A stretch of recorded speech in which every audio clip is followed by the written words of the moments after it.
Bueno, el domingo nos quedamos viendo Hebreos capítulo 5, donde el apóstol Pablo nos dice que deberíamos ya de ser maestros, pero aún tenemos necesidad de leche espiritual, ¿ok?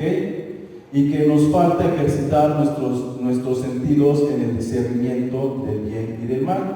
Y veníamos viendo acerca de la importancia de dejar de lado o dejar atrás los rudimentos de la doctrina de Cristo. Ahora, no porque sean malos, escucha, los rudimentos de la doctrina de Cristo no son malos, simplemente que hay un tiempo o una razón de ser para ellos. Es como cuando nosotros fuimos al kinder, hubo un tiempo para ir al kinder y aprender lo que nos enseñaron en el kinder. Hubo un tiempo para ir a la primaria, aprender lo de la primaria, para poder pasar a la secundaria. Pero ese conocimiento se va quedando atrás, es básico. Y nos va sirviendo para lo que viene adelante. Sin ese conocimiento nos sería muy difícil poder avanzar. ¿Sí me estoy explicando? Entonces Pablo nos dice, si ustedes ya conocen los rudimentos de la doctrina de Cristo, si ya están fundamentados en ellos, ahora vamos adelante, hacia la perfección.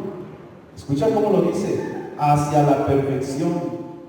Entonces, el deseo del apóstol Pablo, el deseo de Dios, no es que nosotros nos quedemos en los rudimentos, sino que avancemos para alcanzar un propósito, un fin. Y en este caso es nuestra madurez en Cristo. Cuando somos niños necesitamos rudimentos. Y cuando ya somos adultos tenemos que dejar los rudimentos para empezar a sernos responsables de nuestras propias acciones. Cuando un niño es pequeño no es responsable del todo de sus acciones. Uno tiene que estarle lavándole la ropa, dándole de comer, parándolo temprano, etcétera, etcétera, etcétera. Pero cuando llega a una edad, ya él se tiene que parar solito y asear solito y etcétera, ¿cierto? Lo mismo es en la vida cristiana. Empezamos y hay cosas que se nos enseñan y nos van llevando como niños. Pero tiene que llegar un momento donde nos tenemos que hacer responsables de nuestros actos. ¿Ok? Y eso es lo que vamos a empezar a aprender. ¿Ok? Bueno, hoy vamos a ver cuáles son los rudimentos de la doctrina de Cristo. Venimos hablando de ellos, pero no los hemos tocado. Entonces, hoy vamos a ver o a conocer cuáles son, ¿sí? Y cómo y por qué los tenemos que dejar de lado. ¿Ok? Escucha, ¿cuáles son los rudimentos de la doctrina de Cristo? Si vamos a Hebreos, capítulo 6, verso 1, vamos a que nuestra hermana nos lo lea, ¿ok? De todos modos, búscalo ahorita, por favor. Hebreos 6, 1 y 2.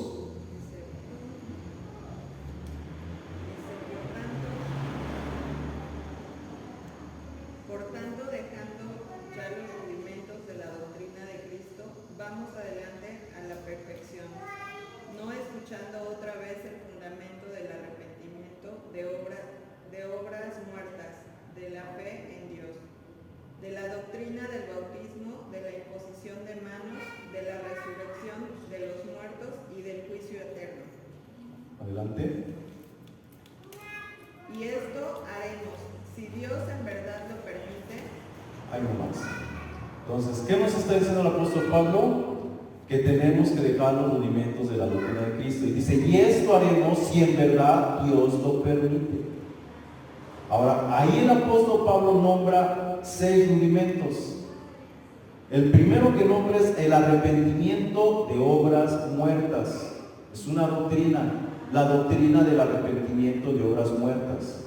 ¿Alguien sabe en qué consiste esta doctrina? Los nuevos yo sé que no, y los viejos pues quisiera escuchar a ver si la conocen. ¿Verdad que no?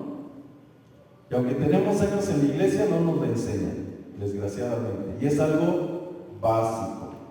¿Qué es la doctrina del arrepentimiento de obras muertas? Que todo lo bueno, escucha, bueno y malo que existe antes de Cristo no sirve. Delante de Dios no te recomienda para nada. Son obras muertas. Tienes que arrepentirte, tienes que cambiar tu forma de pensar, ¿sí? Que todo lo bueno que hiciste, si pensaste que por eso te merecías el cielo, estás equivocado. Y todo lo malo que hiciste, si pensaste que te merecías el infierno, estás equivocado. En eso consiste la doctrina del arrepentimiento de obras muertas. Nada más te lo estoy dando así. ¿Sale? Si me pongo a dártela, pues me voy a aventar como 3 miércoles para que la puedas entender. Pero a grandes rasgos, eso significa la doctrina del arrepentimiento y de obras muertas. ¿Por qué? Porque caemos en autojustificación o autocondenación.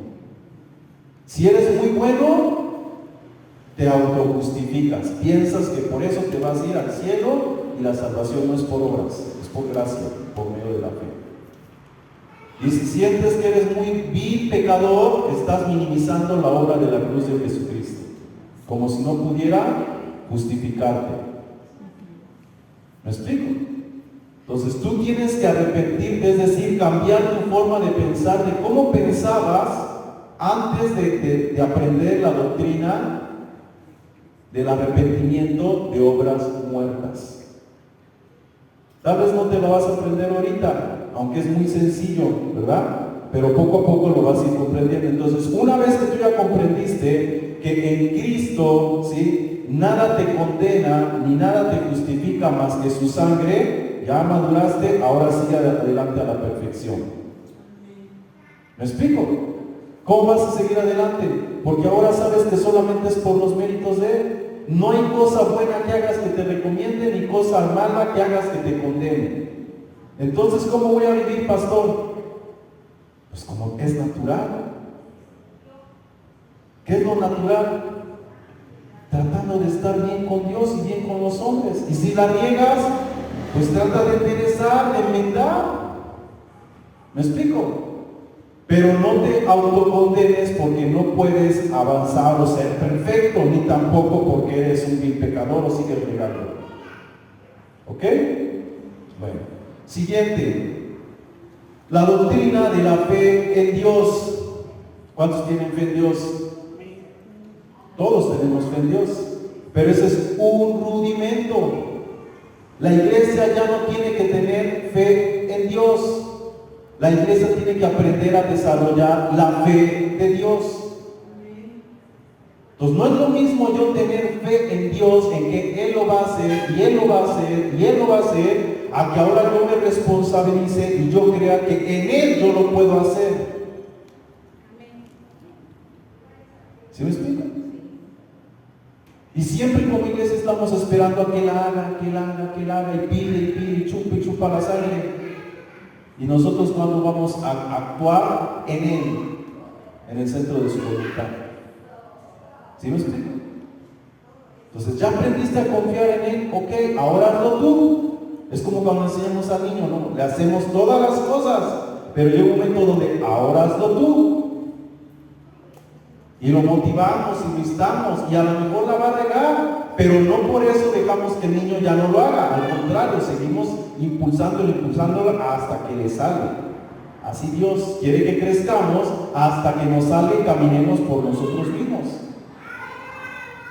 ¿Sí, amén? Pero nos gusta la niñez y es mejor aquí, Señor, yo te pido y tú hazlo, y aquí yo espero a que tú lo hagas, pero tú no das un paso de acción. ¿Cierto o no es cierto? Entonces, eso es niñez. Y tenemos que dejar la niñez, la fe en Dios, y aprender a desarrollar la fe de Dios. ¿Ok? Siguiente, la doctrina de los bautizos. Si ustedes se dieron cuenta, no es singular, es plural. Y no me voy a poner ahorita a desarrollarles todo, pero vamos a hablar nada más lo que conocemos, el bautismo en agua. ¿Sí? ¿Qué tenemos que dejar?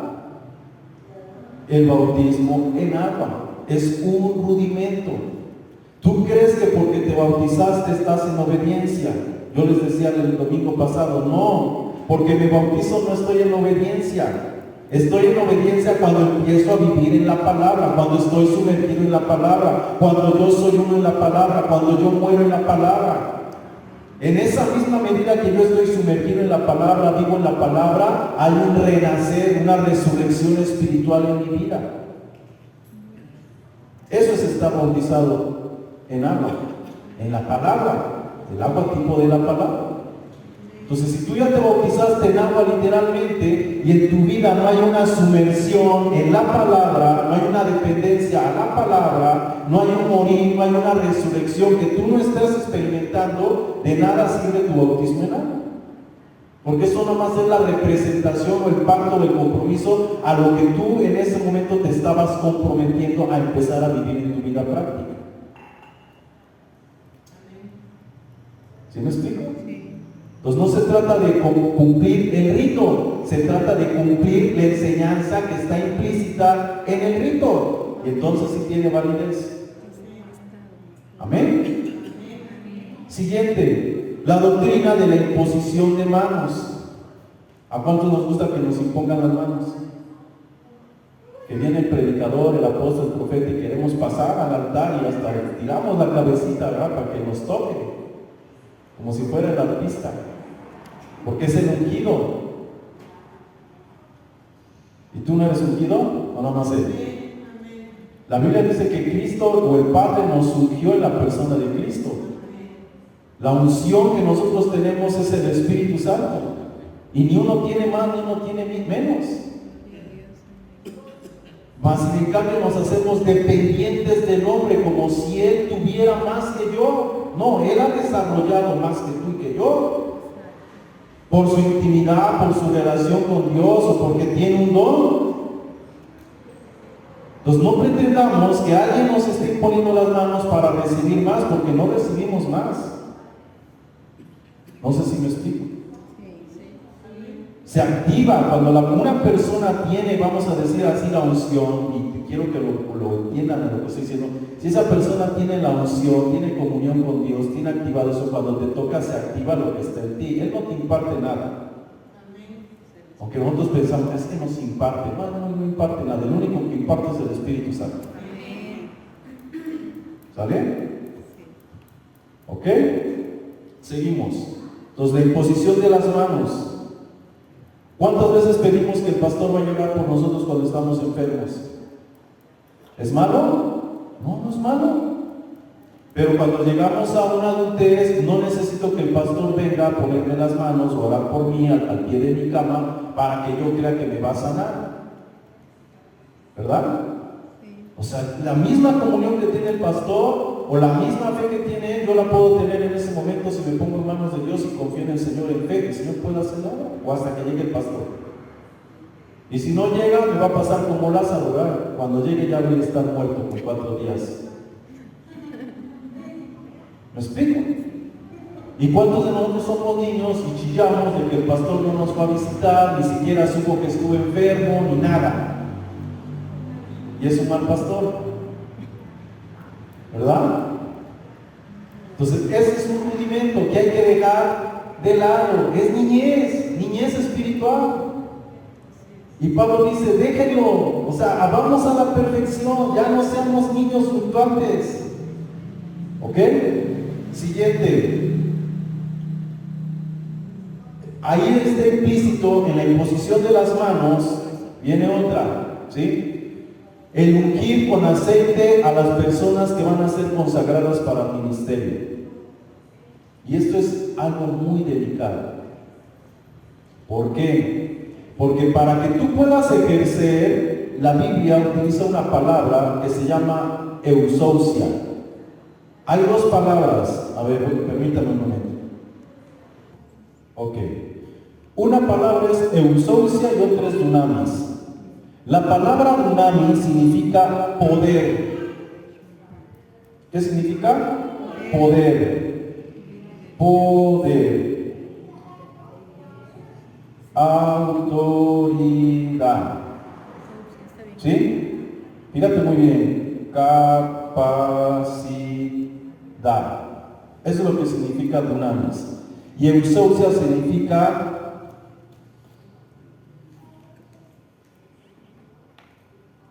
delegación. En la Biblia siempre aparece como autoridad. Nada más así. Entonces, ¿qué hacemos cuando oramos por una persona para que vaya a predicar? O sea, el encargado de un área administrativa dentro de la iglesia. Lo ungimos, le ponemos las manos, le rociamos aceite y lo nombramos encargado, supervisor, apóstol, profeta, evangelista, etcétera, etcétera.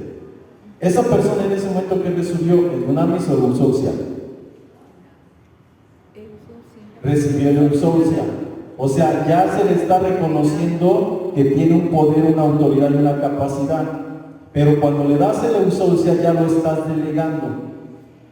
Aquí un ejemplo, alguien puede venir y se pone a barrer.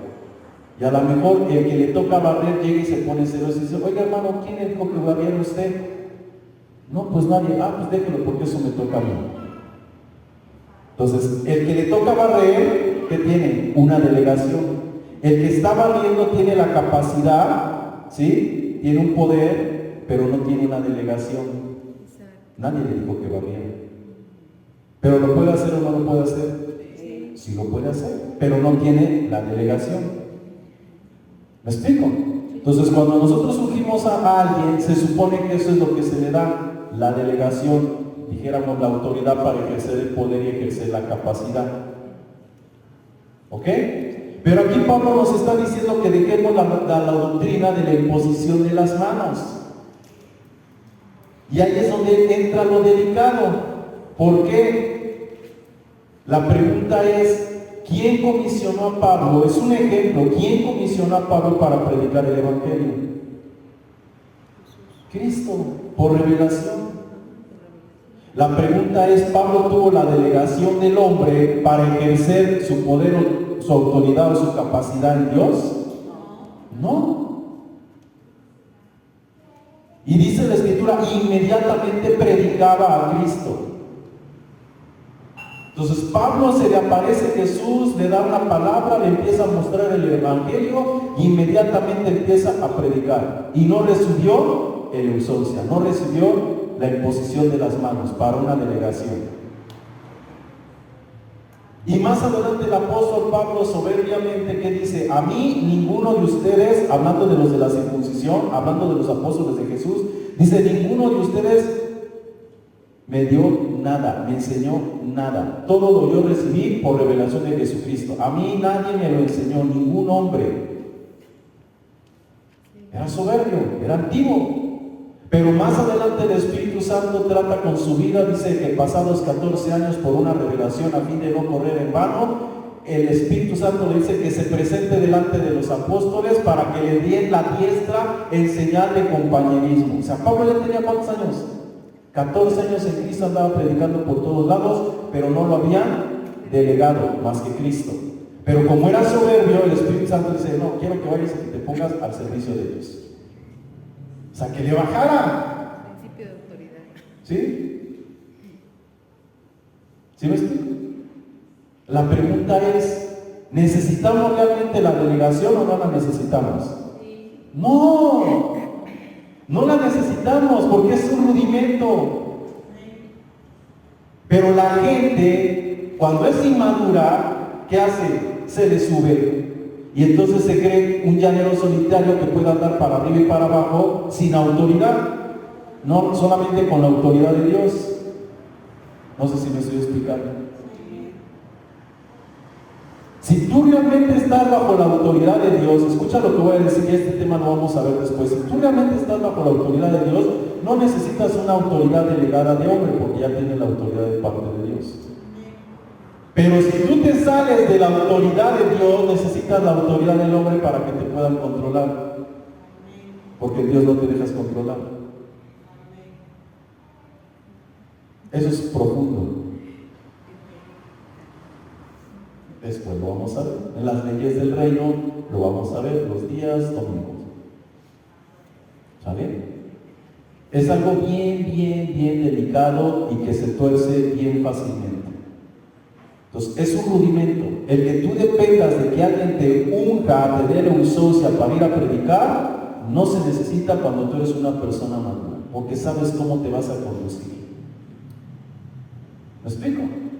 A Jesús le preguntaron, ¿quién te dio la autoridad? ¿Jesús estaba bajo autoridad? ¿De quién? Y Jesús respondió, no respondió. No respondió. ¿Me explico? En Mateo 21:23 dice, ¿con qué autoridad haces esto? ¿Quién te ha dado semejante autoridad? Jesús le replicó, os voy a hacer yo también una pregunta. Si me la contestáis, Adelante, adelante. ¿Qué más? ¿Qué más? ¿Y quién te dirá? Este sigue, mira, porque es que no me busqué ese versículo. Y respondió Jesús, les dijo, yo también os preguntaré una palabra, la cual si me dijereis también yo os diré con qué autoridad hago esto. Es decir, el bautismo de Juan, ¿de dónde era? ¿Del cielo o de los hombres? Ellos entonces pensaron entre sí diciendo, si dijéramos que era del cielo, nos dirá, ¿por qué pues no le creíste? Hay no más. ¿Se dan cuenta? ¿Por qué Jesús no respondió? Porque no lo iban a entender. No lo iban a entender. Porque ellos estaban bajo un sistema religioso. Es como cuando le dicen a los discípulos, ¿quién nos mandó a ustedes a bautizarnos? Pues nosotros nos mandó Jesús y bautizamos en el nombre de Jesús porque Él es el que nos mandó. O sea, los discípulos iban bajo autoridad de Jesús. Pero Jesús, ¿quién lo comisionó? ¿Quién lo delegó? El Padre. Y esa era una blasfemia. ¿Me explico? O sea, para ellos era una blasfemia. Y lo iban a crucificar. Y entonces Jesús les pregunta lo otro. Entonces, a ver, ¿bajo qué bautismo hizo Juan? ¿De Dios o de los hombres? Y ellos no pudieron responder porque si decían de Dios, entonces ¿por qué no? ¿Me explico? Y si dicen de los hombres, entonces ¿por qué lo tuvieron como profeta? O sea, los confrontó. Y lo mismo sucede hoy en día. Tú le preguntas a alguien que anda como llanero solitario, ¿bajo qué autoridad es esto? Entonces, pues a mí Dios me puso. Y todos los pastores pegan de gritos, ¿verdad? ¿Sí o no? Sí. Porque están bajo un rudimento, bajo un sistema religioso. Y si no estás dentro del sistema, tú no eres nadie. Pero eso es parte del sistema. Entonces no te puedes ir al extremo, que porque no estás delegado, no estás en Dios. Y porque estás delegado, estás en Dios. No sé si me estoy explicando. ¿Me explico? O sea, hay gente que porque no le envió el hombre puede hacer y deshacer lo que quiera. No se trata de eso. Porque entonces no está bajo autoridad. ¿Me explico? Ni de hombre ni de Dios. Y hay muchos que están bajo la autoridad del hombre, pero no bajo la autoridad de Dios. Y también hacen y deshacen. Entonces no se trata de estar bajo el hombre, se trata de estar bajo los principios y lineamientos de Dios. Esa es la autoridad. ¿Me explico? ¿Alguna pregunta ahí? Porque siento como que todavía no la captan bien. Yo no la entendí bien, pastor. O sea, como usted dice, cuando una persona está bajo autoridad de Dios, pero no bajo autoridad de hombre, ¿y que hace lo que quiere? A ver, No, ¿cómo? no. No te entiendo. Que hay gente que está bajo la autoridad de Dios, o sea, dice estar bajo la autoridad de Dios y no está bajo la de un hombre y hace lo que quiere, o sea, dice estar. ¿Quién te puso? Dios. Pero vive como quiere. Entonces no está bajo la autoridad de Dios. Okay. ¿Sí? No es congruente. Así es. Aunque lo diga, pero su testimonio. Así es. ¿Sí? Gracias. ¿No? Es que como... Ok. Bueno, seguimos. Entonces, ¿ya quedó claro la doctrina de la imposición de las manos? Habla de referente a imponer las manos para los enfermos o imponer las manos para aquellos que van a ser consagrados como servidores o ministros de la palabra de Dios. ¿Ok? Entonces, es un rudimento. No debemos de depender de ese tipo de unción. ¿Me explico? De ese tipo de delegación. Lo podemos hacer estando solamente en Dios. Pero que se vea que estamos bajo la directriz y el gobierno de Dios. De otra forma, pues no sirve. ¿Ok? Ahora eso no quiere decir que no cometas errores, sí los puedes cometer, tanto el que está bajo la autoridad de un hombre como el que está bajo la autoridad de Dios puede cometer errores, pero son errores. ¿Me explico? No es un estilo de vida, no es una constante. ¿Ok? Siguiente, la resurrección de los muertos. Otro rudimento, la resurrección de los muertos. ¿Qué enseña la doctrina de la resurrección de los muertos como rudimento? ¿Quiénes van a resucitar? ¿Justos o injustos? o ambos? Ambos. ¿Justos o injustos? ¿O ambos? Ambos. Ok, la pregunta es, ¿con qué cuerpo resucitarán ambos? ¿En espíritu o en carne y hueso?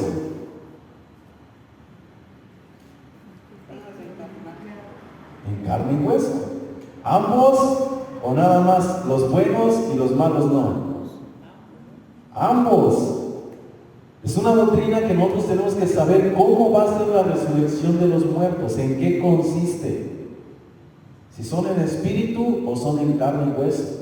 Y la mayoría creemos que la resurrección es en espíritu, ¿ah? ¿Por qué? Porque el cuerpo es malo, es pecaminoso. Pero ya cuando nos vemos con el Señor, allá ya no vamos a pecar porque ya no vamos a tener cuerpo. O sea, no es así. Entonces yo te lo estoy enseñando así, a grandes rasgos. La doctrina de la resurrección de los muertos. Todos resucitaremos con un cuerpo de carne y sangre. Unos pasaremos la eternidad en Dios con ese cuerpo y otros pasarán otro tipo de eternidad igual con ese cuerpo. A uno les irá bien y a otro les irá mal. ¿Sale? Siguiente. La doctrina del juicio eterno. ¿Cuántos creemos que vamos a pasar por un juicio? Donde se nos va a analizar bueno o malo. ¿Cuánto pesan tus buenas obras o cuánto pesan tus malas obras? Y si las malas pesan más, al infierno. Y si las buenas pesan más, pues al cielo. ¿Cierto o no? Eso es lo que tenemos que enseñar. Pero es un rudimento. Escucha, es un rudimento y que tenemos que dejar de lado. Es como cuando le decimos al niño, no te portes mal porque va a venir la bruja. O sea, es un rudimento. Y a nosotros dicen, no te portes mal porque va a haber un juicio donde Dios va a analizar y te va a mandar al cielo, te va a mandar al infierno. Es un rudimento. ¿Será así? No. ¿Cuántos creemos que así va a ser? Que nos van a pasar una película y todas nuestras obras malas ahí te las va a ver el Señor y ¡ay, no, qué vergüenza! O sea, no. Es una forma de que entendamos que todo está descubierto delante de Él y Él no puede ser burlado. Pero literalmente, lo vamos a ver después, no hay un juicio como tal. Pero es un rudimento que se enseña para que entiendas que va a haber un juicio. ¿Sí? Y a lo mejor tú dirás, oye pastor, pero Juan vio a Dios en su trono y todos en fila y juzgando y los libros fueron abiertos. Todo sí tiene un simbolismo, todo tiene un simbolismo. Y hay que entenderlo para poder disertar que no hay un juicio literal. Pero eso es poco a poco. Ahora, todo esto, hermanos, escucha, todo esto, estas 6 doctrinas básicas, ¿sí? Como iglesia ya las deberíamos de saber. Porque se entienden. Yo pasé 20 años en una iglesia, escucha, siendo fiel y nunca me las enseñaron. 20 años. Nunca. Y era yo fiel, nunca falté. Yo sé que así está la mayoría de todos nosotros. Así está. Y no es culpa de ustedes. Todos somos ignorantes. Todos somos ignorantes. En algunas áreas todos somos ignorantes. No nos tiene que dar pena. Simplemente hay que empezar a ponernos las pilas. ¿Me explico? Yo a veces hablo así, como que los trato como de ignorantes. Pues sí, porque todos somos ignorantes. Ignoramos un montón de cosas. Y no lo tomen así como algo personal. Es la realidad. Tenemos que confrontarnos y darnos cuenta que no hemos avanzado. Y no de todo es nuestra culpa, porque la Biblia la tenemos todos. Y cada uno dispone de cierto tiempo para leerla, para estudiarla, para meditar en ella y llegar a la verdad, en Dios. ¿Me explico? ¿O crees que si tú tienes hambre, Dios no te va a revelar?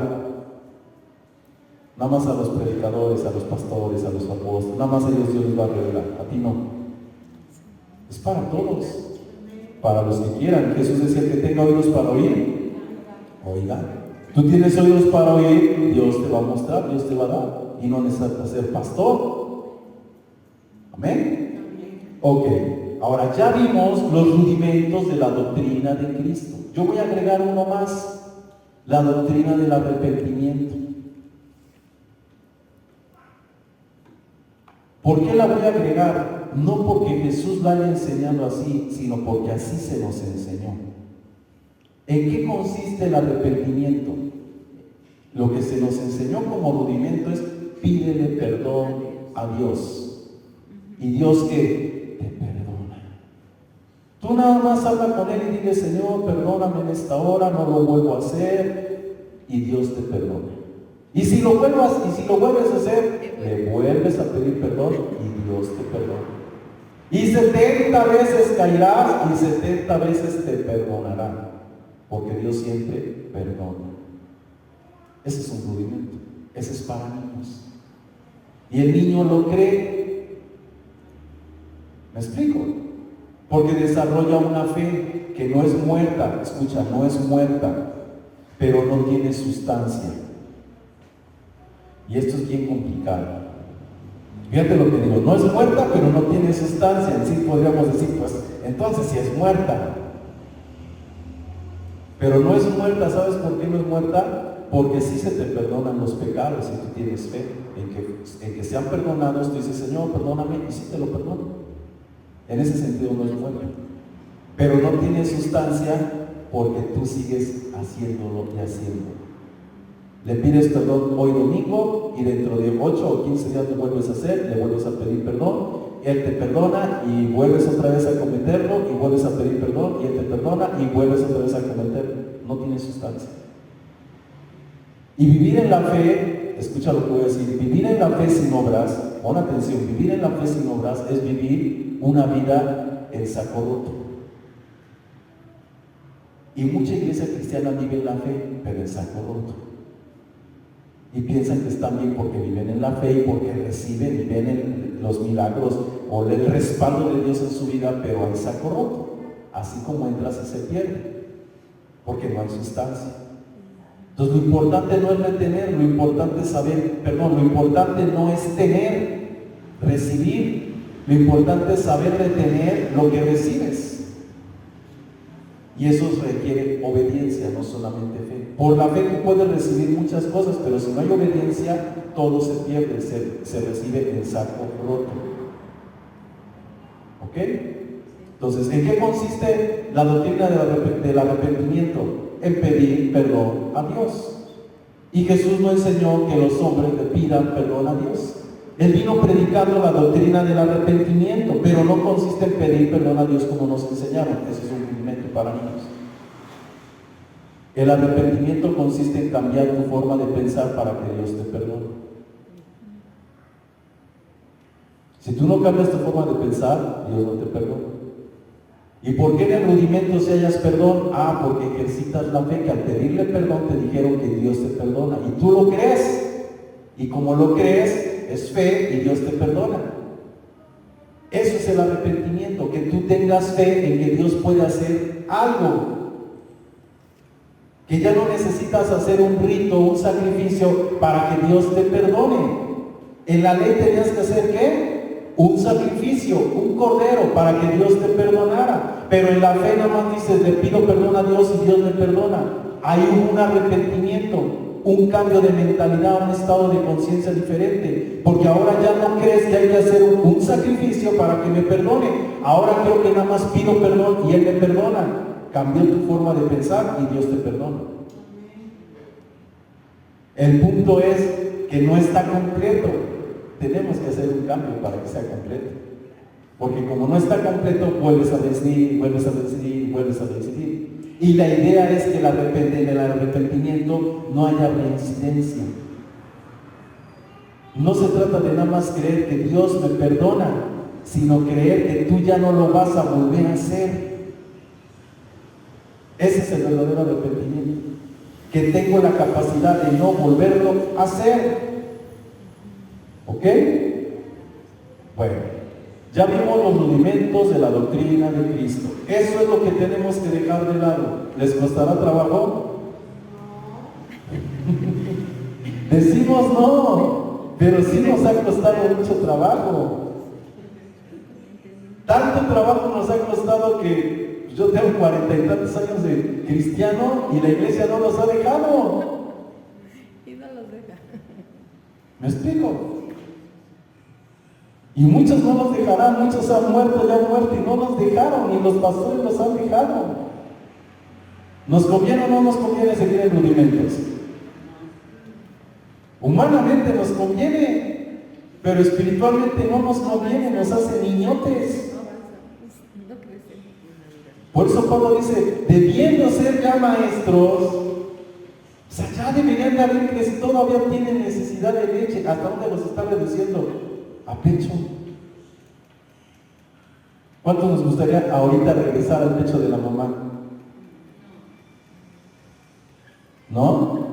Que tengas que estar trabajando, parándote temprano. No, mejor vuelvo a nacer y que trabajen por mí, que me alimenten y que vean todo por mí, ya no hago nada. Esos son rudimentos. Por eso digo a la iglesia la como, porque hay otros que hacen todo por ti. ¿Qué? ¿Sí o no? Sí, es como una carrera, pero de la cual nunca acabas. Porque te gusta que te estén apapachando y apapachando y apapachando. Aunque nos quejamos como los niños, pero nos están apapachando. Es algo que no nos damos cuenta, pero nos están apapachando. ¿Ok?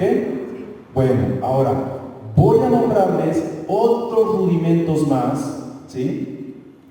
Que están en la palabra de Dios, pero no los conocemos como rudimentos, los conocemos como sacramentos, como ordenanzas, que son figuras que representan algo que tenemos que vivir, pero que no lo estamos viviendo.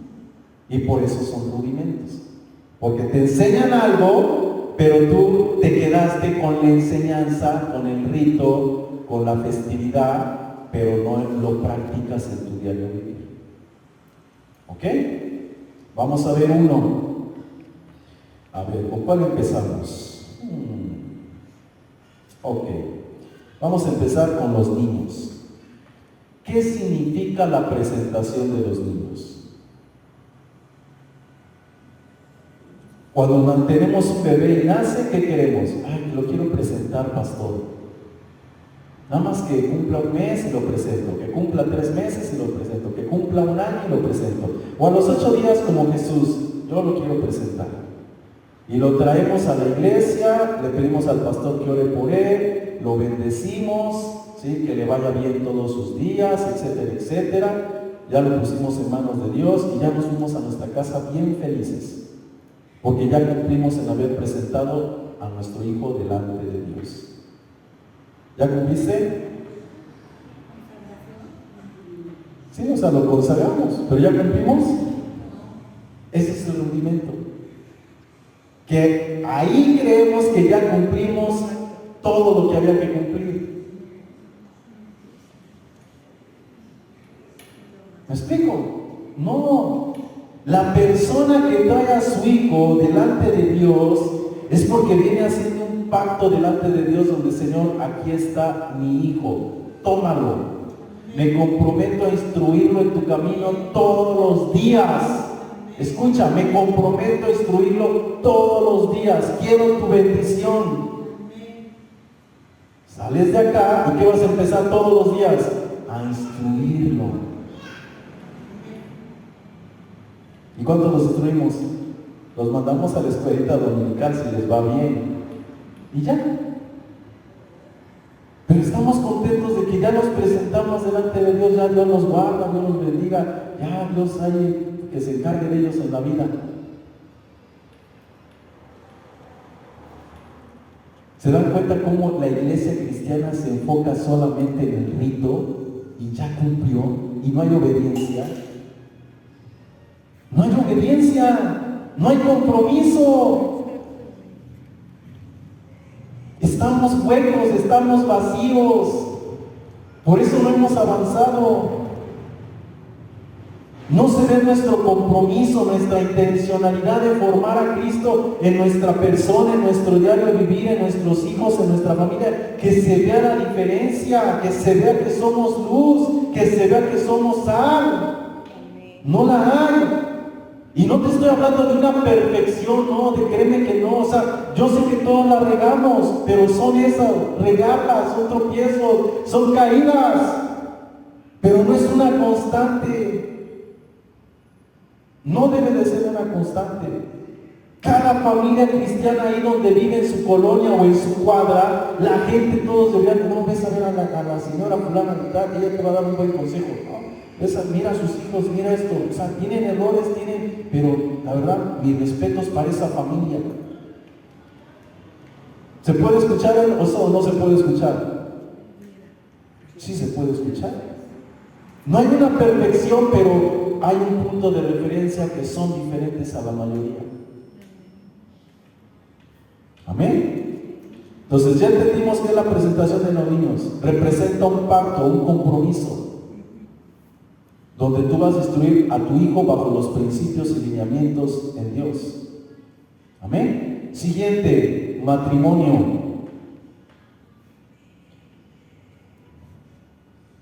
Matrimonio. ¿Qué representa el matrimonio?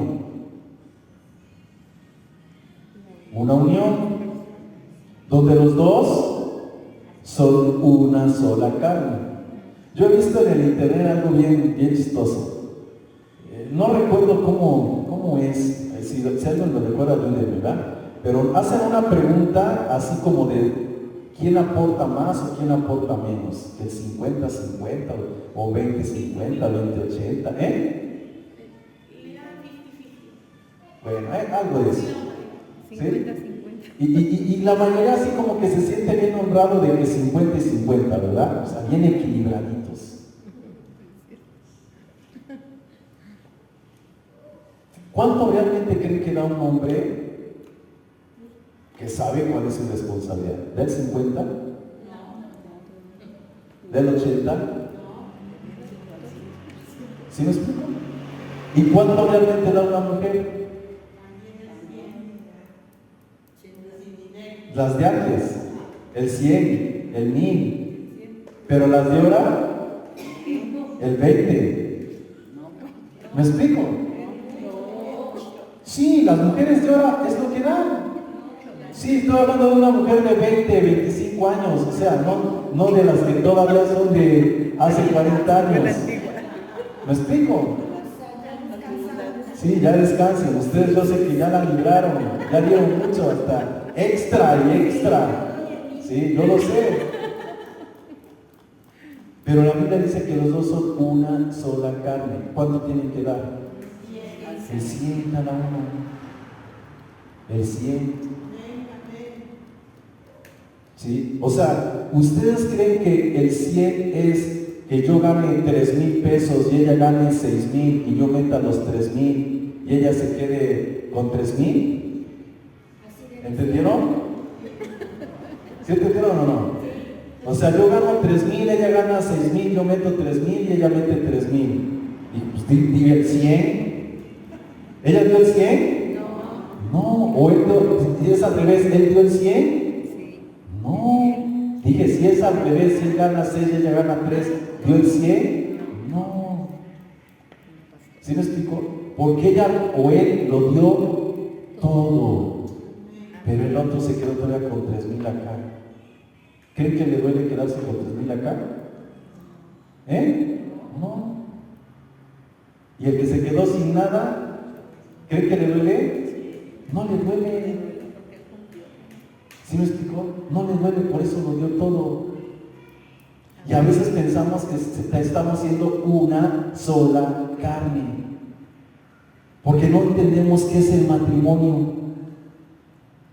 Y lo mismo es en lo emocional, lo mismo es en lo psicológico, lo mismo es en el tiempo, lo mismo es en el trabajo. O sea, cuando tú vienes al altar, pon atención, cuando tú vienes al altar, vamos a decirlo así, dices que a presentarte delante de Dios, estás haciendo un pacto de ¿qué? De muerte, donde ya no eres tú, donde ya no es Él, son uno.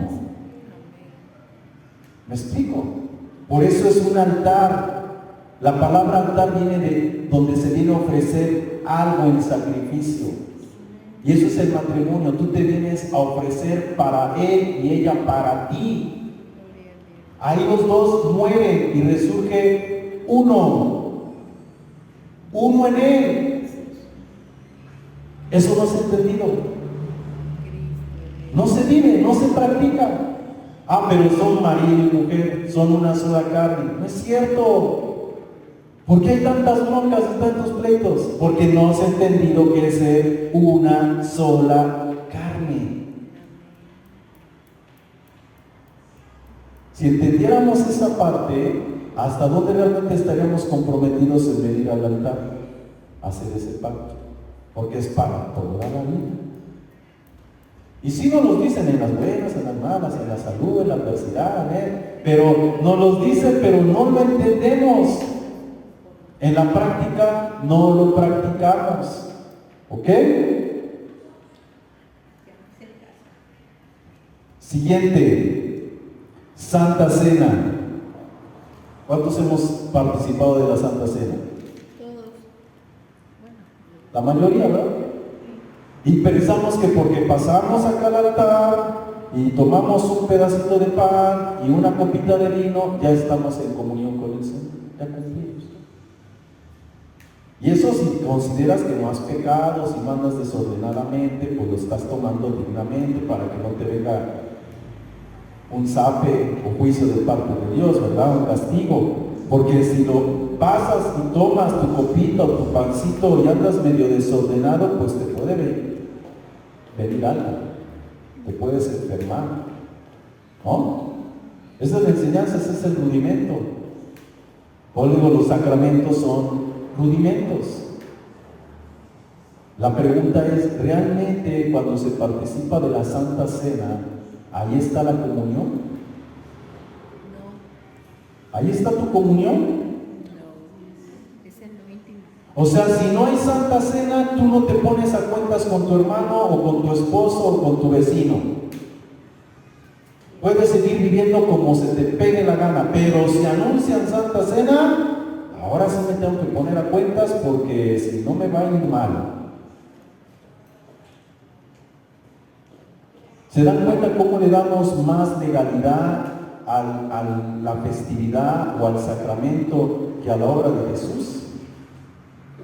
Si yo fuera maduro, yo no necesito el día de Santa Cena para ponerme a cuentas con mi prójimo. Yo estaría siempre a cuentas con mi prójimo. Porque la Santa Cena, escúchalo bien, representa un pacto de unidad. Donde tú aceptas a la iglesia como tu cuerpo, del cual Cristo es la cabeza. Eso es lo que representa la Santa Cena. Y tú tienes comunión, o tú la estás comiendo cada vez que estás en armonía con todos tus hermanos y con los principios del reino. ¿Me explico? A tal grado que no necesitaríamos estar celebra Santa Cena para estar en comunión, pero como somos niños, pues hay que ponerles el simbolismo para que entiendan de que deben de estar en comunión unos con otros, y ahí pues que lo hagan. Somos niños. Niños. Hay una parte en 1 Corintios capítulo 11, bueno, ahí donde está lo de la Santa Cena, que dice que come y bebe sin discernir el cuerpo del Señor, dice come. ¿Qué es lo que nos hace comer y beber indignamente? Fíjense, se los voy a poner acá. Ok, gracias. A ver, vamos a ver.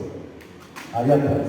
Dice, no lo muevas, el que come y bebe indignamente, o sea que tú puedes comer y beber indignamente, como puedes comer y beber dignamente. El que come y bebe indignamente, ¿qué dice? Juicio come y bebe para sí. No discerniendo el cuerpo del Señor. Es que es otra versión, ¿no? Es otra versión. Ok. Bueno, ahí déjalo. La versión de la manera dice, el que come y bebe indignamente sin discernir el cuerpo del Señor, juicio come y bebe para sí. El que come y bebe sin discernir el cuerpo. ¿Cuántos elementos hay ahí? 3. Sí. ¿El comer qué es? Pan. El beber vino. ¿Y el cuerpo del Señor?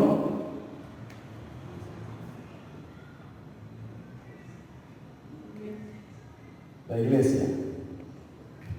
¿Sale? ¿Qué está diciendo la Escritura?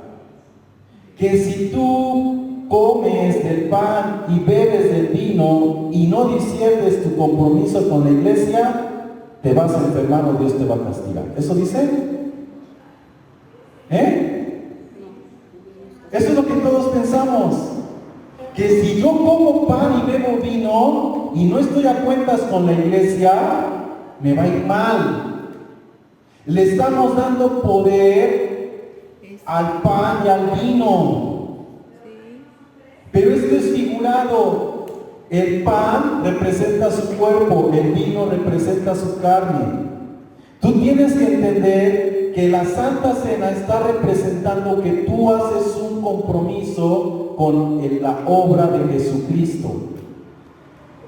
Y en ese compromiso está implícito la iglesia como tu cuerpo y Él como tu cabeza. El que come y bebe, o sea, el que acepta la obra de Jesús sin discernir el cuerpo, sin discernir quién es su cuerpo ahora, del cual Cristo es la cabeza, acarrea su juicio. No está hablando del pan y del vino literalmente. Está diciendo que cuando tú quieres, te lo voy a decir de esta forma, cuando tú quieres volverte cristiano, tienes que entender que estos son ahora tu cuerpo, son tu familia. Y Cristo es tu cabeza. Entonces, así como tú no hablas mal de Cristo, no puedes hablar mal ni tratar mal a tu iglesia, a tu cuerpo. Pero si tú te vuelves cristiano o aceptas a Cristo y no disiernes, o sea, lo haces indignamente, eso te hace indigno de ser parte de esto, porque vas a andar mordiendo a unos y a otros. ¿Sí me explico? Ahora, ¿cuántos comemos la Santa Cena, pero seguimos mordiéndonos? ¿Ya lo discernieron? No lo han discernido. Ellos creen que pasan y comen dignamente, no están comiendo nada. Si yo hubiera comido de Cristo, no hablarían los unos de los otros, no morderían los unos de los otros, cada quien su propia vida. Pero no nos enseñaron qué realmente representa la Santa Cena. ¿Me explico? Pero es un pacto que tú haces de integrarte a ser miembro de una iglesia, que la tienes que ver como tu propio cuerpo y a Cristo como tu propia cabeza. Ese es el pacto. Se hace a través de esto, del pan y del vino, para que tú lo entiendas figuradamente. Pero la celebración está por demás si tú no lo estás practicando. Y si lo practicas, también la celebración estaría por demás. ¿Ya me entendiste? O sea, yo me acuerdo hace muchos años cuando lo entendí, yo ya no pasaba, luego a la Santa Cena me quedaba lo que pasa. Y en la 15 de el hermano anda en pecado. Por algo no pasó. O sea, yo no paso, ¿por qué? Porque ya entendí que mi compromiso no está cada vez que mi compromiso está todos los días. Ellos son mi propio cuerpo, Cristo es mi cabeza. Y todos los días tengo que estar en paz con todos. No necesito ese domingo o dentro de un mes o dentro de 8 días para estar a cuentas con todos. Yo estoy a cuentas con todos. Tan es así, escucha, no quiero sonar jactancioso, pero tan es así que en toda mi vida no he perdido hasta ahorita ninguna amistad. Nunca. Yo valoro mucho la amistad. Y acepto a las personas tal y como sean. Es su vida personal y ellos sabrán lo que hacen y ellos sabrán cómo arreglar. Y no crean que no he tenido problemas, he tenido muchísimos problemas. Pero he aprendido a pasarlos por alto. Porque todos adolecemos de algo, todos la regamos de algo y se vale enderezar. ¿O no? Entonces, eso es entender la Pascua, o la Santa Cena, mejor dicho. ¿Ok? ¿Es un rudimento o no es un rudimento? Sí. ¿Y ya lo habíamos entendido o no? ¿Verdad que no? Pero lo celebramos cada 8 días, o cada mes, o cada 3 meses, o cada año, etc. ¿Ok? Siguiente. Bueno, los actos proféticos ya los vimos. Expresiones de alabanza es otro rudimento. ¿Nos gustan las expresiones de alabanza, sí o no? Pero son eso, expresiones. Cada uno lo hace diferente porque lo siente diferente. La pregunta es, ¿qué vamos a dogmatizar? Hay un estudio que yo tengo sobre expresiones de alabanza, sobre la adoración y sobre la alabanza. Son 3 temas.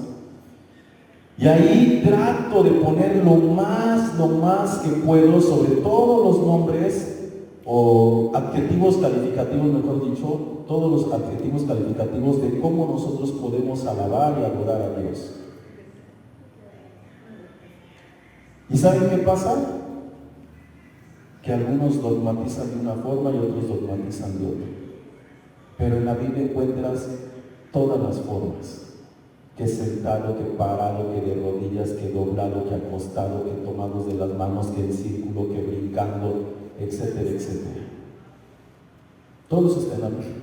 El problema es que en nuestra traducción al castellano solamente aparece alaba o alaba. Esa palabra tiene muchas connotaciones. ¿Sí? En algún texto dice aplaudir. Bueno, ya aplaudimos, ya sabemos que lo podemos hacer aplaudir. Otro dice batir las manos. Ya sabemos que hay que levantar las manos. ¿Sí? Cuando salió el grupo de inspiración, ¿cuál palabra nos enseñaron? Los que remolinean, nadie remolinea. Carar, dar vueltas violentamente. ¿Sí? Y ya bueno, ya la iglesia ya tiene algunas palabras, aplauden, baten las manos y carar, dan vueltas como remolino. Gloria a Dios, está en la Biblia y pues ahora nadie puede decir que no lo podemos hacer. ¿Sí? Pero hay más, hay muchas. Entonces, ¿cuál hacemos? ¿Cuál adoptamos? La que te guste, la que te haga sentir bien. Entonces, a ti te gusta brincar y dar vueltas como remolino, pues busca una iglesia pentecostés, porque esas son las que lo hacen de esa forma. Pero a ti, para eso es locura, pues busca una iglesia bautista, metodista, presbiteriana, y ahí acomódate, y ahí nunca van a brincar ni a tirarse de panza. ¿Cuál es más espiritual? Porque son expresiones de alabanza. ¿Me explico? Pero dogmatizamos y decimos, no, es que esos están bien mal, la Biblia dice así y así. ¿Quién dice que están mal? Tu pastor. Pero la Biblia no dice que está mal, la Biblia dice que tú lo puedes hacer así, tú lo puedes hacer así. Dios recibe de igual manera uno o a otro. Pero dogmatizamos que se haga de una forma y no es así. Son rudimentos. Y nos peleamos o no nos peleamos por eso. Yo les decía el domingo igual del bautismo, que unos de una forma, que otros de otra forma, o sea, son rudimentos. Y de ahí nos estamos deschongando y de ahí nos estamos dividiendo. Y por eso les decía yo, ¿cuándo nos vamos a dejar? No nos vamos a dejar. La iglesia no nos quiere dejar, los pastores no nos quieren dejar. Porque no quieren aceptar que se han equivocado durante tantos años. No quieren aceptarlo. Les pega en su yo, les pega en su orgullo. Pero dice la Escritura, es menester obedecer a Dios antes que a los hombres. Entonces, si tenemos los pantalones, pues aceptemos que nos equivocamos o aceptemos que nos enseñaron mal. Pero enderezcamos. Amén. Otra, lavamiento de pies. ¿Cuántos se han lavado los pies? A ver, levanten las manos. En una iglesia. 1, 2, 3, 4. Sí. Yo me acuerdo que hace tiempo aquí en la iglesia hicimos lavamiento de pies y como 30 se lavaron los pies, todos los que estaban acá. Y les di la enseñanza de qué representaba. La pregunta es, ¿cuántos siguieron lavándose los pies? ¿La pregunta es qué? ¿Cuántos siguieron lavándose los pies?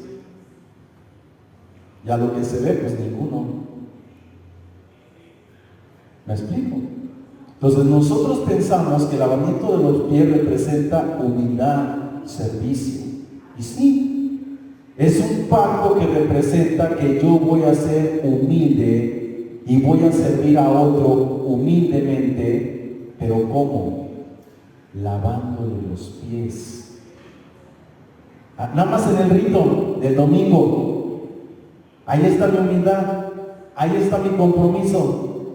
Ese domingo que va a haber lavamiento de pies, ya fui humilde, ya cumplí, le lavé los pies, le serví a mi prójimo, ya, se acabó. Hasta el otro año. Entonces, ¿qué es lo que representa? Que cuando un hermano cae y se ensucia, yo estoy comprometido en lavarle, en restaurarle, en no hablar, en no murmurar, en cubrir su suciedad. Limpiar su suciedad, limpiar su nombre, limpiar su reputación, limpiar su dignidad. ¿Cuántos hacemos eso? ¿Hacemos eso?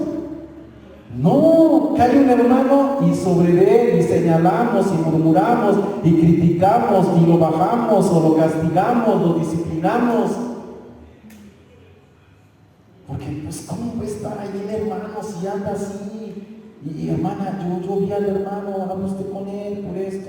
O hermana, mire, yo quiero que oremos por el hermano, ¿por qué anda así? Pensamos que todo eso es espiritual, pero todo eso es carnal. Todo eso es carnal. Si tú lo viste, tú, nada más. Y yo sé que a lo mejor me puedes decir, pastor, pero hay ciertos lineamientos en la Biblia que si tú ves a tu hermano cometer pecado que no sea de muerte, debes ya estando tú ya con él solos y reconcíliate, y ya has salvado un alma, ya has cubierto multitud de pecados. Pero si no te oye, digo a la iglesia, o toma dos o tres testigos, y si no oye los dos testigos, ven, díselo a la iglesia, y si no hace caso, tele por gentil y publicano y expúlsalo. O sea, un montón de lineamientos que están en la Escritura que pensamos que son correctos. Pero no sabemos que no fueron dados por Dios. Son parte de la ley. Y los queremos llevar a cabo. Y la pregunta es, ¿cuántos de los que están acá y tienen años han visto que esos lineamientos funcionan? No funcionan. ¿Por qué no funcionan? Porque no tienen el corazón de Dios, del Padre Celestial. Lo único que hacen es destruir personas, familias, nada más. Pero queremos sonar muy bíblicos y muy espirituales. ¿Me explico? Entonces estamos, hermanos, muy lejos de hacer lo que Dios realmente quiere que seamos como iglesia, como su cuerpo, como sus representantes. ¿Se imaginan si cada uno de estos sacramentos realmente los estuviéramos llevando en la práctica? No en la festividad, sino en el diario vivir, que es donde deberían de estar implementados. ¿Cómo seríamos? ¿Me explico? Y a lo mejor dicen, pues sí, pastor, suena bonito, pero pues la realidad es que no es que suene bonito, esa es la realidad que deberíamos de vivir, porque ese es el Evangelio. Pero el Evangelio se pervirtió, se adulteró. O sea, Pablo dice, no hay dos, hay uno. Pero ya lo están adulterando. Y eso fue hace 2000 años. ¿Creen que después de 2000 años el Evangelio no se adulteró? Pero nosotros no lo vemos adulterado. Pero está bien adulterado. Y lo tenemos en la iglesia y lo defendemos a capa y espada, pero está alterado, no es el verdadero evangelio. Amén. Otro. A ver. Ok. Ofrendas y diezmos. Cosas. De aquí hay muchísimo para hablar. ¿Qué necesitamos para que Dios nos bendiga?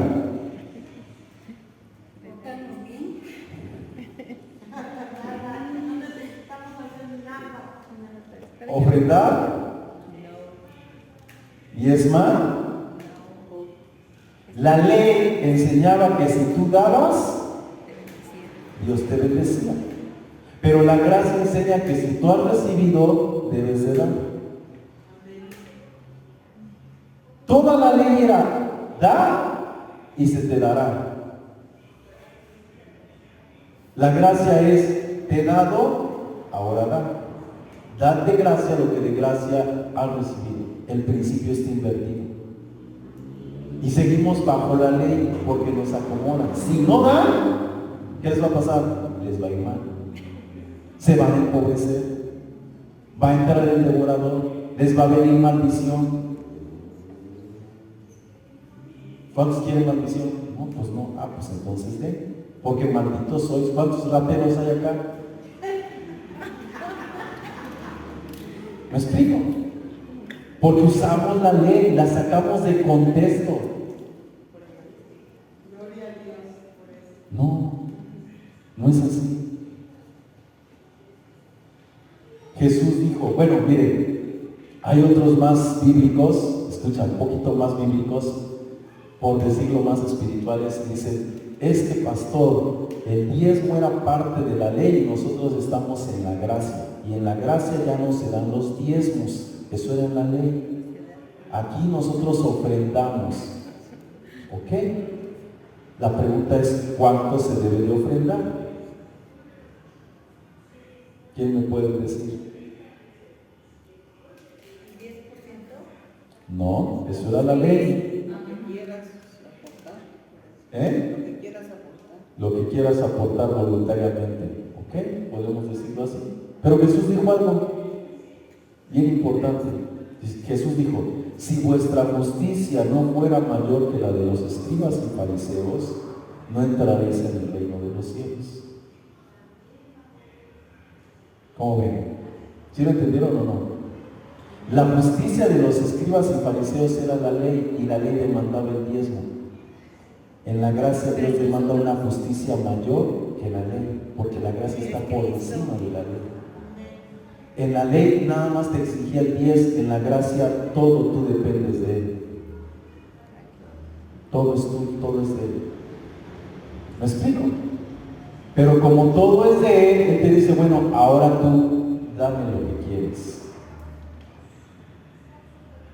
¿Sí me explico?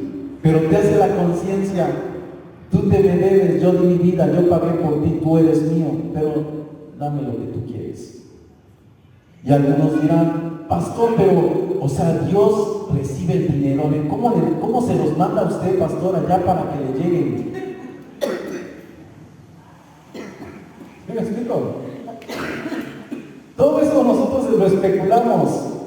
Y antes de llegar a ese punto me voy a regresar al otro de la ley, porque ya me brinqué de la ley. Decimos, el diezmo es parte de la ley. Bueno, yo te hago una pregunta. ¿Cuánto tiempo hubo entre Abraham, Jacob, Isaac, a Moisés? Porque la ley es de Moisés. Y los diezmos ya existían desde antes de Moisés, 400 años antes de Moisés. ¿Me explico? La pregunta es, ¿Abraham a quién le dio los diezmos? A Melquisedec. ¿Y se los dio porque eran exigidos, porque se pagaban o porque fueron voluntarios? Ah, pero en la ley eran exigidos, en la ley se pagaban. ¿Me explico? Y en el libro de Hebreos, Cristo nos revela que en él caducó el sacerdocio arónico de obligación y restauró el sacerdocio de Melquisedec. Entonces todo lo que damos lo damos voluntariamente, partiendo de que todo es de Él, pero Él no te exige nada. ¿Sí nos damos cuenta? Entonces, no diezmamos porque sea parte de la ley. Los diezmos no tuvieron su iniciación en la ley, 400 años antes de la ley tuvieron su iniciación, pero era bajo el principio de ser voluntarios. ¿Me explico? Ahora, dice Pablo, dice, porque en la ley de Moisés está escrito, no pondrás bozal al buey que trilla. Y viene la pregunta irónica, ¿tiene cuidado Dios de los bueyes? Siguiente. ¿O dice enteramente por nosotros? O sea, cuando Pablo está diciendo que cuando la Escritura dice que no pondrás bozal al buey que trilla, Pablo hace la pregunta, ¿esa parte de la Escritura se refiere a los bueyes literalmente o se refiere a nosotros los que predicamos la palabra? ¿Me explico? Ahora mira lo que dice después, pues por nosotros está escrito, porque con esperanza ha de arar el que ara, y el que trilla con esperanza de recibir el fruto. Siguiente. Si nosotros sembramos lo espiritual, es gran cosa si segáramos lo vuestro carnal. En otra versión dice lo terrenal. Siguiente. Si otros tienen en vosotros esta potestad, no más bien nosotros, mas no hemos usado de esta potestad, antes lo sufrimos todo, no por poner ningún obstáculo al Evangelio de Cristo. ¿Qué está diciendo Pablo? Que está dispuesta a no recibir ningún peso con tal de no poner ningún obstáculo. La iglesia de los Corintios ya no quería a Pablo. Y ya no estaban ofrendando, ya no estaban diezmando. Y Pablo les dice eso, ¿qué acaso no el Señor enseñó que tiene que tener cuidado de los bueyes? O sea, diciéndoles, yo trabajo por ustedes, yo siembro lo espiritual. Si en lo secular cualquiera que trabaja recibe una remuneración por su trabajo, una paga, ¿por qué yo no? ¿Por qué los otros apóstoles sí pueden recibir y yo no? Pero miren, no quiero tener problemas con ustedes. Yo mismo me pongo a trabajar para tratar de mantenerme. ¿Ustedes creen que era digno eso? ¿Que él tuviera que trabajar para mantenerse porque no lo quería mantener? No, porque trabajaba para ir para... ¿Sí me explico? Entonces hay mucha gente que dice, es que los pastores cobran, los pastores viven de las ofrendas, viven de los diezmos. ¿Y qué si viven? Lo enseñó Jesús. Porque en eso trabajan. ¿Sí me explico? O sea, tú si eres un profesionista, así sí te tiene que pagar porque inviertes tu tiempo ahí, pero uno no trabaja. O sea, uno que estudia, que hace sus prédicas, que viene, que les comparte, que va a visitar, que va a orar. O sea, todo lo que uno hace, eso no es un trabajo. No merece una remuneración. ¿Sí me estoy explicando? La Escritura es clara. Tú no quieres diezmar, no diezmes. Quieres ofrendar, ofrenda, no lo quieres hacer, no lo hagas. Algún día lo comprenderás. Y Pablo lo dice y siempre lo voy a repetir. Todos seamos de un mismo sentir, y si alguno siente diferente, el Señor se lo revelará. Esto no es de obligación. Y cuando en el libro de Hebreos habla que los diezmos se pagan, y en Malaquías habla que se pagan, no está hablando de que se le pagan a Dios y pues se los mandamos por fax o a ver cómo se los hacemos llegar. No, está hablando literalmente que es una ley que Dios estipuló para aquellos que sirven en predicar. Por eso dice, se pagan, no a él, se pagan a ellos. Esa es su herencia. Ellos, los que sirven al altar, ¿de qué se encargan? De toda la administración. Lo mismo que hacía Aarón, lo mismo que hacía Moisés, lo mismo que hacían los levitas, ellos recibían y se tenían que encargar de todos los gastos que se cubrían. Ahorita que nosotros estamos empezando, vamos a decirlo así, una nueva administración, se van a entregar un reporte ¿Me explico? Ya mes con mes, semana con semana, allá se va a pegar atrás una hojita y se va a estar poniendo miércoles, se juntó tanto, domingo, se juntó tanto, de ofrendas, no de diezmos. ¿Me explico? Y a fin de mes vamos a ver cuánto se juntó y cuánto hay que pagar de renta, cuánto hay que pagar de luz, y vamos a ver si realmente se cubre con la ofrenda. ¿Me explico? Y a veces la gente piensa que tú te quedas con todo. O sea, todo el tema del pastor, no es cierto. Uno tiene que ver la forma de guardar, porque ya sabes que de la ofrenda no se van a cubrir todos los gastos. ¿Me explico? Si realmente de la ofrenda se cubrieran todos los gastos, qué padre. ¿Sí? ¿Saben qué haría yo? A fulana, sutana, perengano, le diría, hermanos, dedíquense 100% a la obra y yo les voy a pagar su semana, para que haya gente que me ayudara a mí en el trabajo, de que estén trabajando por otro lado, que trabajen acá, pero van a recibir su salario, porque ya los mismos alcanzarían no para pagar un salario pastoral, alcanzaría para pagar a lo mejor 2 o 3 o 4 servidores de tiempo completo, y la iglesia empieza a crecer. ¿Me explico? Muchos pastores quieren que la iglesia crezca, pero no crece. ¿Por qué? Pues porque es uno solo y no podemos atender tanta gente. Necesitas ayudar a otros para que estén. Un hermano pierde su trabajo, hermano, véngase, aquí yo le voy a dar una ofrenda para su familia, no se preocupe, pero écheme la mano en lo que encuentra su trabajo. A veces se puede, a veces no se puede. ¿Me explico? Entonces, esa idea de que todo entra y va para el pastor es una mentira. Yo no digo que no haya lugares donde acontece, yo sé que sí hay lugares así, pero eso ya es cuestión de cada quien. ¿Me explico? Aquí lo vamos a ver dentro de poco, a ver cuánto entra y cuánto sale. ¿Cuánto se gastó esta semana y cuánto entró? ¿Cuánto se gastó y cuánto entró? Y van a decir, bueno, ¿y de dónde sale todo lo que se pagó? Y voy a decir, como dice mi hermana, no me pregunte. Es de verdad, hermanos, porque uno no sabe de dónde tú sacas para cubrir los gastos, no lo sabes. No lo sabes. Bueno, es de la bendición de Dios, ¿no? Sí, o sea, sabemos que es la bendición de Dios. ¿Sí?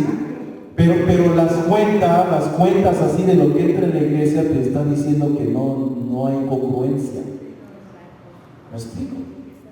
Pero de una forma u otra siempre se paga todo. Ahora, el problema es que la iglesia hace concha. ¿Me explico?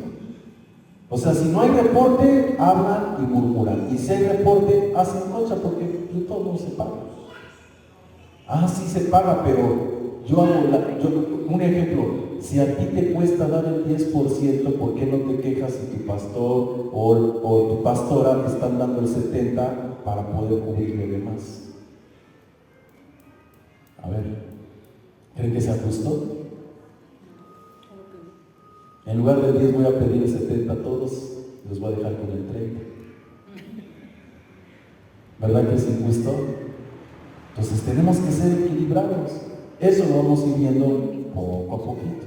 Entonces, esos son rudimentos que se te tiene que estar diciendo que si no das, Dios te va a maldecir, que si das, te va a bendecir. No hay maldición ni hay bendición. Escucha, y eso lo vamos a ir aprendiendo poco a poco. No hay bendición ni hay maldición. Toda causa tiene un efecto. Tú estás alineado a las leyes de Dios, todo fluye. ¿Me explico? Todo fluye. Tú no estás alineado a la ley de Dios, no fluye. No es que Dios te maldiga y Dios te castiga, no fluye. Tú estás haciendo tú estás provocando un estorbo.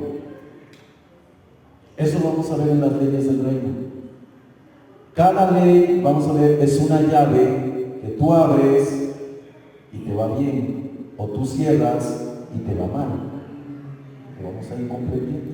Y dentro de esas llaves están las de la economía. Y Jesús lo enseñó.